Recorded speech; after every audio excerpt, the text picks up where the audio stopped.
اهلا بحضراتكم من جديد، بنجدد تحيه بيكم دايما وبنرحب بضيفنا الكريم الاستاذ عمر الأبي رئيس القسم الرياضي بجريده وموقع اليوم السابع. اهلا بيك يا استاذ عمر. ازيك يا كابتن منى؟ كل سنه طيبه وجميع المشاهدين طبعا، رمضان كريم.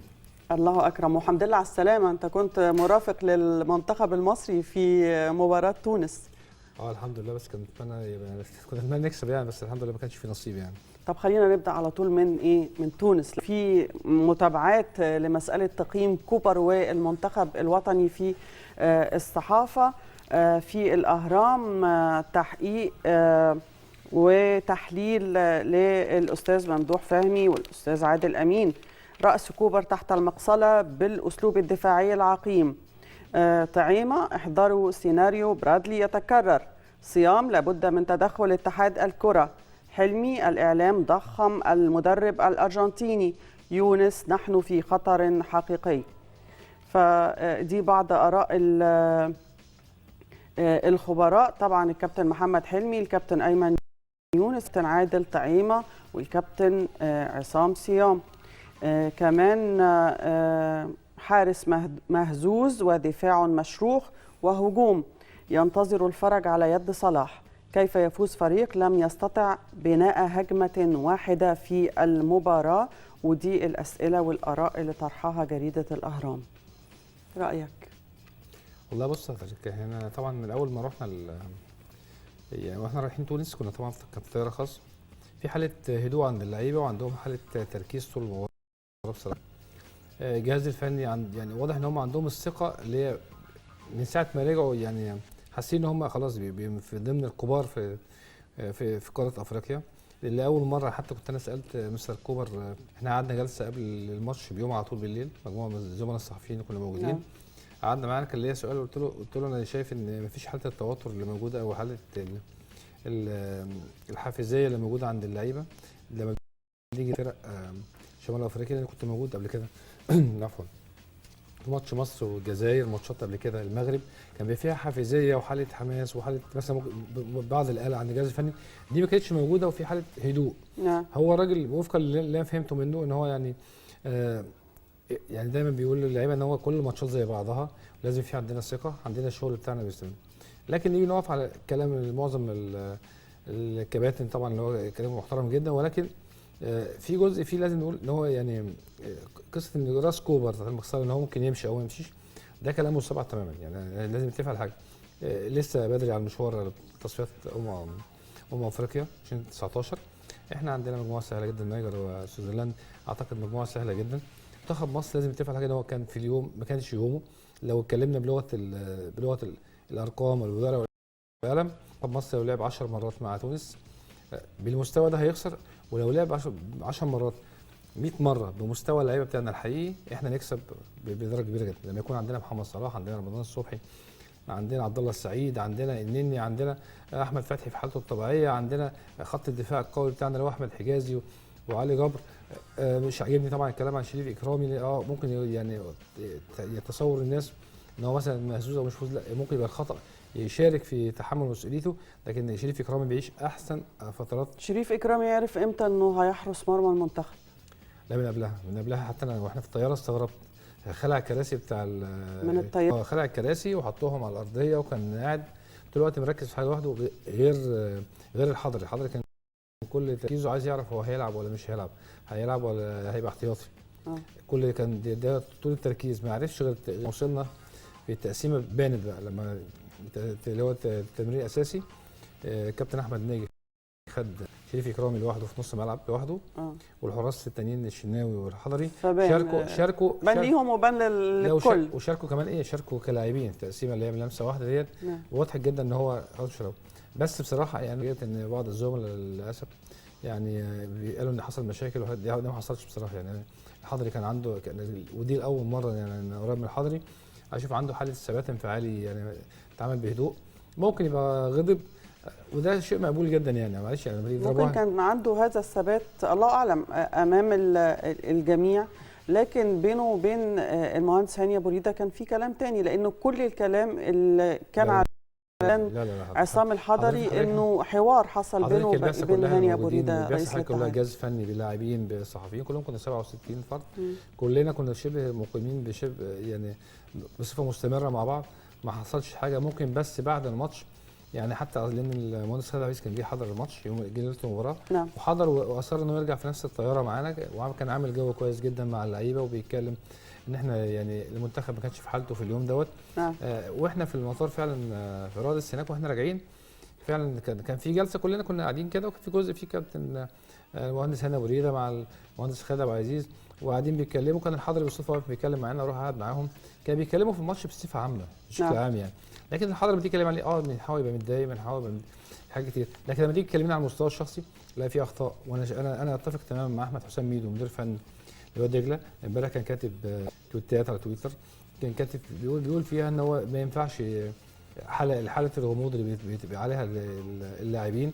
المفروض يقول اللعيب قبل ما يسافروا يبقى الحضري عارف هو رقم 2 او رقم 3 مين اللي هيبدا الماتش. المفروض يبقى عارف قبل ما يسافر. المفروض ما يبقاش عارف غير قبل المباراه. اصل هو الجهاز الفني مش بيسرق يعني. هو الجهاز الفني مش بيسرق. الجهاز الفني صح. انا هقول لحضرتك صح كل القرارات هو صح. نظريتي ايه؟ المفترض انه يحصل بينهم تنافس لغايه اخر لحظه. حتى كمان بفرض انه الحارس اللي تم تبليغه ان هو الحارس الاول وان هو اللي هيحرس مرمى المنتخب نفترض انه اصيب في التدريب يبقى الاخر عنده جاهزيه نفسيه على الاقل. ما بص احنا لو قلنا دي ما احنا برضه في كاس افريقيا اللي فاتت كان خلاص كانت معروفه. كانت معروفه مثلا الشناوي هيبدا او مثلا يعني بين الشناوي وبين اكرامي واحد فيهم هيبدا والحضري رقم 3. الظروف اتغيرت والحضري هو وصلنا ان هو بقى رقم 1 وكان جاهز وماشي كويس جدا. غير كده نيجي نتكلم في كلام منطقي شويه. هو ليه اصلا الحضري يتم استبعاده وان هو يبقى رقم 1؟ لما نيجي نتكلم ده كلام منطقي. الحضري لا ما هو الحضري اصلا يعني لازم عايزين مبرر يتقال لنا.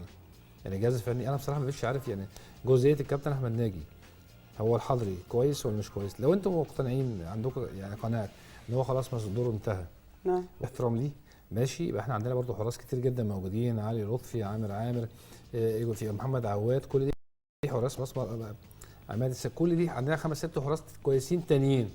يبقى نفضي مساحه ليها. لكن في لوغاريتمات بتبقى موجوده هي اللي بتعمل البلبله في الشارع.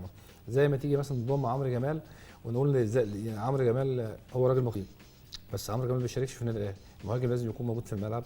وبرضه نفس الكلام باسم مرسي ما يكون ليه. باسم مرسي مهاجم كويس واعتذر لكن لا هو واضح ان هو في. طب الاسئله دي تقريبا بتطرح هكتور كوبر قبل كل معسكر او سالنا فيها. ايوه ودايما الرد بيبقى مقتضب جدا. لا جدا هو ان هو مقتنع جدا بعمرو جمال وان هو عمرو جمال بيبقى مصاب يتطور بغض النظر هو بيلعب في الاهلي وما بيلعبش.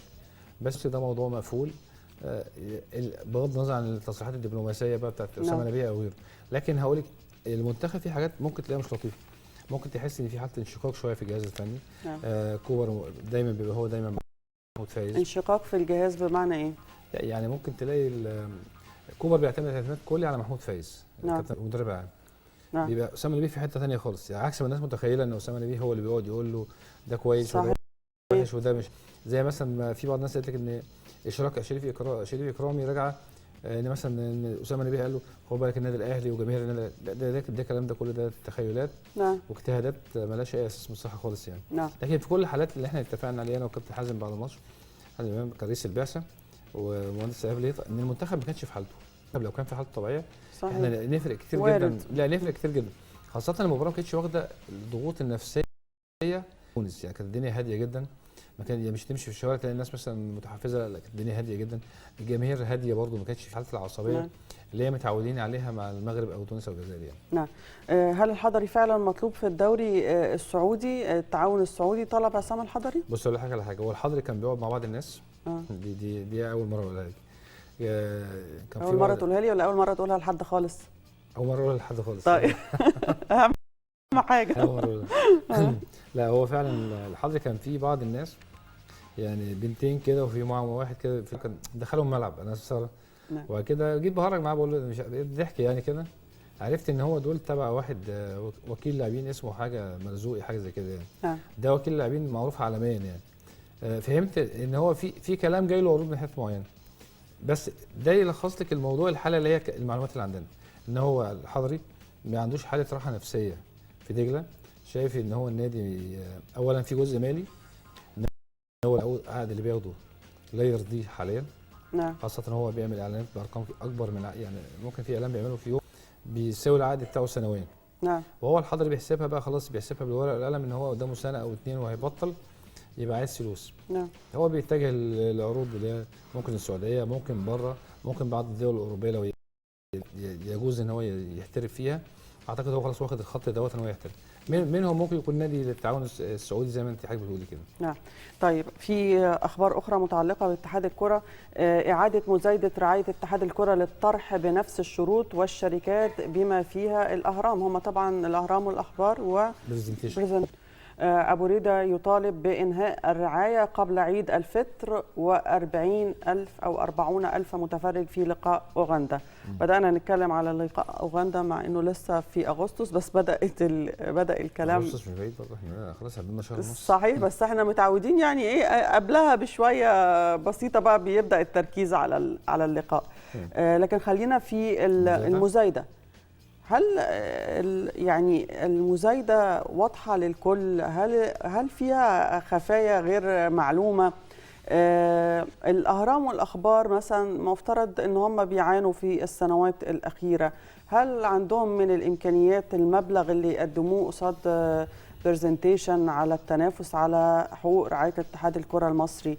يعني بكل صراحة. بص حضرتك، يعني هو اول ما فتحوا باب يعني كراسه الشروط ب 500,000 جنيه ده رقم كبير.